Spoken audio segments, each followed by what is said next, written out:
Hallelujah, hallelujah. जीवित परमेश्वर का धन्यवाद है, प्रभु महान है, परमेश्वर जीवित है, क्योंकि आज का दिन परमेश्वर ने आपका मेरे जीवन में दिया। आज कई लोगों को ऐसा मौका नहीं मिला होगा, लेकिन प्रभु का धन्यवाद हो कि परमेश्वर आज का दिन आपका मेरे जीवन में दिया।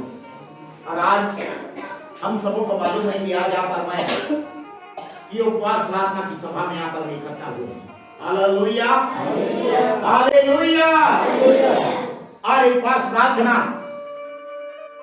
आपका मेरे लिए एक मसीह जीवन के लिए एक बहुमूल्य एक जीवन का एक हिस्सा है। इसीलिए आप मुझे उपवास में रहकर आप मुझे परमेश्वर के संगति में जाना, परमेश्वर से बातचीत करना बहुत एक आनंद और खुशी की बात है मसीह लोगों के लिए।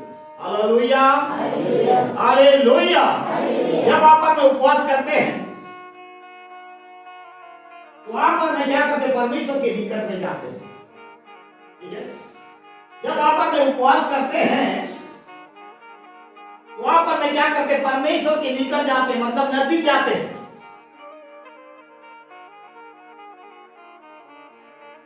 थोड़ा सोच कर देखिए, दूसरा दिन का प्रार्थना और उपवास का प्रार्थना में अंतर होता है। दूसरा दिन का प्रार्थना और उपवास का प्रार्थना में हमारे जीवन में कुछ अंतर दिखाई देता है।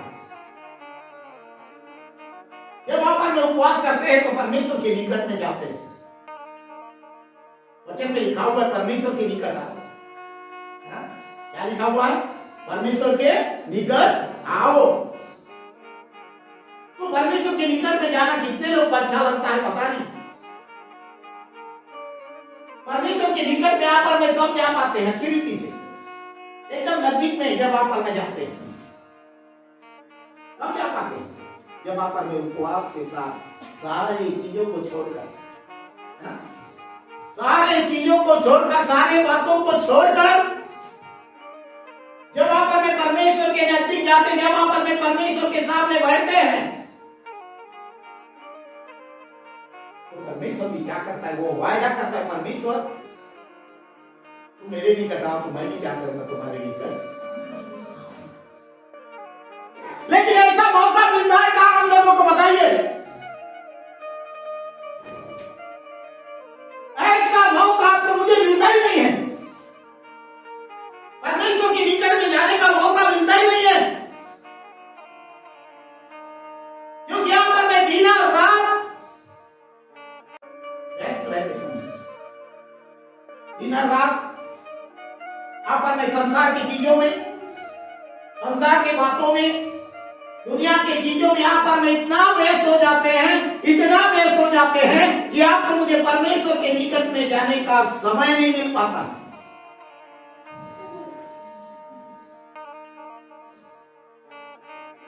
परमेश्वर के वचन में लिखा हुआ है परमेश्वर के निकट में आनंद की भरपूरी है। याद रखिए आप, परमेश्वर के वचन में लिखा हुआ है परमेश्वर के निकट जब आप पर में जाते हैं, उसके नजदीक में जाते हैं, उसके नजदीक में जाकर जब आप पर में बैठते हैं तो परमेश्वर के निकट में आनंद की भरपूरी है। दुनिया में नहीं, संसार में नहीं, दुनिया में नहीं है, पर मतलब आनंद की भरपूरी दुनिया में नहीं है, संसार में नहीं है। वचन कहता है परमेश्वर के निकट में आनंद की भरपूरी है। इसीलिए मसीह होने के नाते आप पर में अधिक से अधिक एक उपवास का जीवन, प्रार्थना का जीवन आपका मुझे बिताना बहुत ही जरूरी है। हालेलुया। यदि उपवास का जीवन, प्रार्थना का जीवन हमारे जीवन में नहीं है, हमारे जीवन में खुशी नहीं है, हमारे जीवन में आनंद नहीं है। इसीलिए एक मसीह होने के नाते, एक परमेश्वर के संतान, एक परमेश्वर के बेटा बेटी होने के नाते आपका मेरे जीवन में एक उपवास का जीवन होना बहुत ही जरूरी है। एक प्रार्थना का जीवन होना बहुत ही जरूरी है। आपको मालूम है प्रार्थना परिस्थिति को बदलता है। प्रार्थना हमारे घर का हालत को बदलता है, हमारे परिवार का हालत को बदलता है।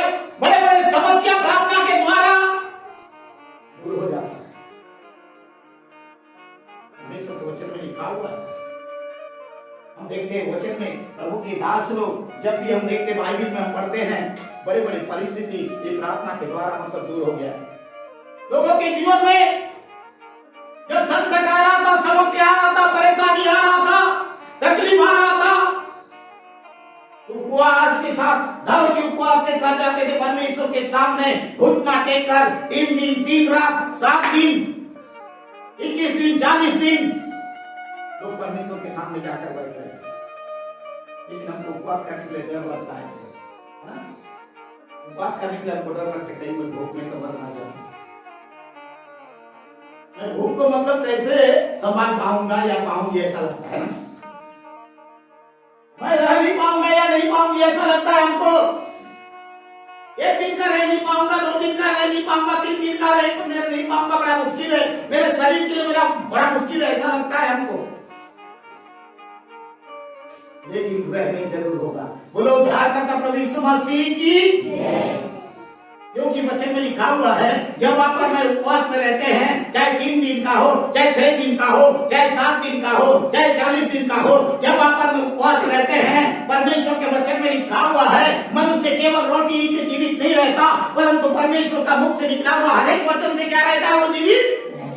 बोलो उद्धारकर्ता प्रभु यीशु मसीह की हालेलुया। ध्यान दे नहीं पाते, बताओ रह नहीं पाएंगे क्या? रह पाएंगे कि नहीं पाएंगे? 3 दिन का भी रह पाएंगे, 7 दिन का भी रह पाएंगे, 21 दिन का भी रह पाएंगे, 40 दिन 40 रात भी यहाँ पर में उपवास रह पाएंगे, क्योंकि वचन में लिखा हुआ है मनुष्य केवल रोटी ही से नहीं परंतु परमेश्वर का मुख से निकला हुआ हर एक वचन से क्या रहेगा, जीवित। लेकिन ये बात को कौन डालता है नहीं, तू रह नहीं पाएगा, मुश्किल है तेरे लिए, तू कमजोर है, तू दुर्बल है ना, तेरे को ताकत नहीं है, तेरे को ऐसा समस्या है, तेरे को ऐसा परेशानी है, ऐसा तकलीफ है, तू बिल्कुल रह नहीं पाएगा या नहीं पाएगी। कौन बोलता है? शैतान। उसको मालूम है जब ये उपवास करेगी, जब ये प्रार्थना करेगा ना, जब ये उपवास करेगा तो क्या होगा, परमेश्वर का सामर्थ को पाएगा। हालेलुया।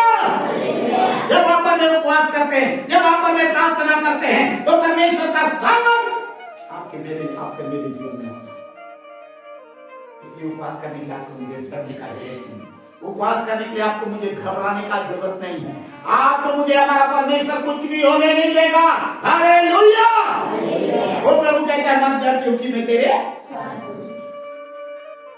प्रभु कहता है मत डर क्योंकि मैं तेरे साथ हूं। इधर उधर मत भाग, तुझे घबराने का जरूरत नहीं है, तेरा परेशानी को तुझे देखने का जरूरत नहीं है, तेरे कमजोरी को तुझे देखने का जरूरत मेरे तरफ देखो। Hallelujah, hallelujah, hallelujah. आपको मुझे किसकी ओर देखना है? परमेश्वर की ओर। परमेश्वर को ताकना है। कितना आनंद की बात है, कितना खुशी की बात है जब आप उपवास में बैठते हैं। प्रभु कहता है परमेश्वर के निकट आओ, वचन कहता है याकूब 4:8 में परमेश्वर के निकट आओ तो भी तुम्हारे निकट।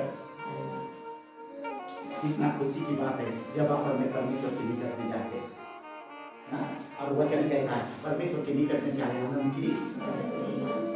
कितना खुश लगता है, कितना आनंद लगता है जब आप परमेश्वर के सामने जाकर बैठते हैं, उसकी आराधना करते हैं, उनसे बातचीत करते हैं, अपना समस्या, अपना तकलीफ, अपना बीमार, अपना जो भी तकलीफ है वो तमाम चीजों को जब आप परमेश्वर के सामने रखते हैं तो कितना आनंद की बात है। Hallelujah, hallelujah.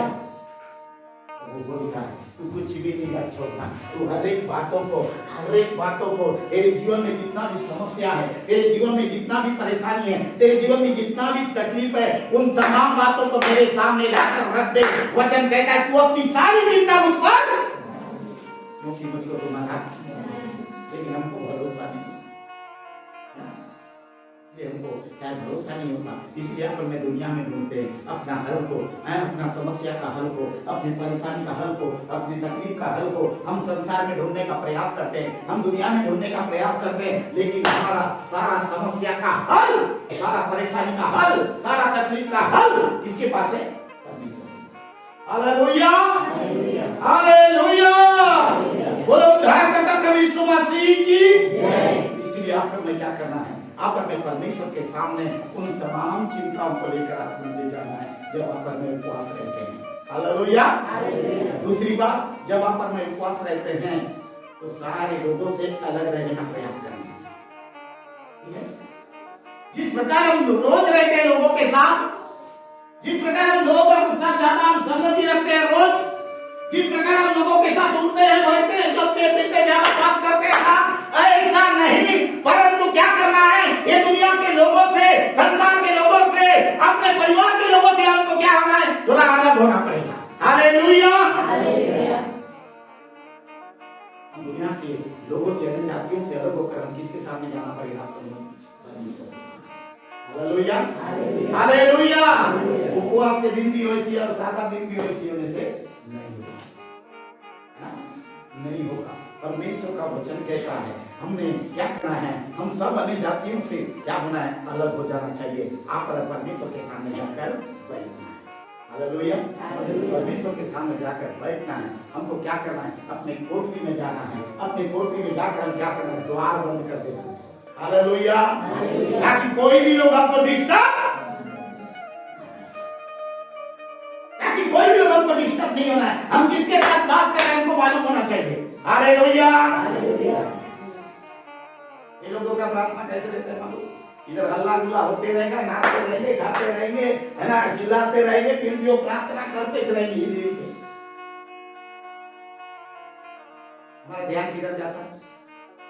संसार की ओर जाता है, नहीं जाता? दुनिया की ओर जाता है नहीं? कोई भी थोड़ा आवाज आगे उधर हमारा ध्यान जाता है। इसलिए मैं हमेशा बोलता हूँ एक कोठरी होना नसीब हो। हालेलुया। कौन सा कोठरी? प्रार्थना करने के कोठरी होना बहुत ही चाहिए। क्या हम द्वार बंद करके हमारा स्वर्गीय पिता से हम क्या कर सके? अच्छी। हालेलुया। हमको ये करना चाहिए, प्रभु तुझसे मिलना, बातें करना मुझे अच्छा लगता है ना, वैसी लगना चाहिए हमको। रोज प्रतिदिन, हमको प्रतिदिन, केवल उपवास का दिन ही नहीं, केवल उपवास का दिन ही नहीं, लेकिन हमको प्रतिदिन हमको प्रभु से मिलना हमको अच्छा लगना चाहिए। हालेलुया। परमेश्वर से बातचीत करना हमको अच्छा लगना। कितने लोग अच्छा नहीं लगता पता नहीं। जब तक हम परमेश्वर से ना मिले, जब तक हम परमेश्वर से बातें ना करें, हमको बेचैन लगते रहना चाहिए। हालेलुया। आज मैंने क्या नहीं किया? प्रार्थना नहीं किया। आज मैंने प्रभु से बातचीत नहीं किया। आपका मेरे जीवन एक बेचैनी होना चाहिए आपका मेरे अंदर। इसीलिए वचन कहता है, परमेश्वर के वचन में लिखा हुआ है, आपको मुझे परमेश्वर के निकट में रोज जाना, रोज जाना, तब परमेश्वर के हमारे निकट में। हालेलुया। जब भी आप संकट के समय में, समस्या के समय में, परेशानी के समय में, तकलीफ के समय में यदि आप पर में जाकर प्रार्थना करेंगे तो प्रभु कहता है संकट के समय मुझे पुकार, मैं तुझे बुलाऊंगा, तू मेरी महिमा करने। उस समय प्रभु हमारी प्रार्थना को जरूर। हालेलुया। इसीलिए उपवास से आपको मुझे घबराना चाहिए, है ना। उपवास के दिन मनुष्य केवल रोटी ही से नहीं, परंतु परमेश्वर का मुंह से निकला हुआ एक वचन से क्या रहेगा, वो जीवित। इसलिए 3 दिन का उपवास में घबराना नहीं है, 7 दिन का उपवास के लिए भी घबराना नहीं है, 40 दिन का उपवास में भी आपको मुझे घबराने का जरूरत। हालेलुया। कहना नहीं चाहता, तो ध्यान दें, उपवास का मतलब यही है, हम सारी चीजों को त्याग कर परमेश्वर से बातचीत करना। हालेलुया। परमेश्वर के निकट में जाना एक आनंद की भरपूरी है, वहां से आशीष परमेश्वर आपको मुझे देता है। परमेश्वर के वचन के द्वारा हम सबों को आशीष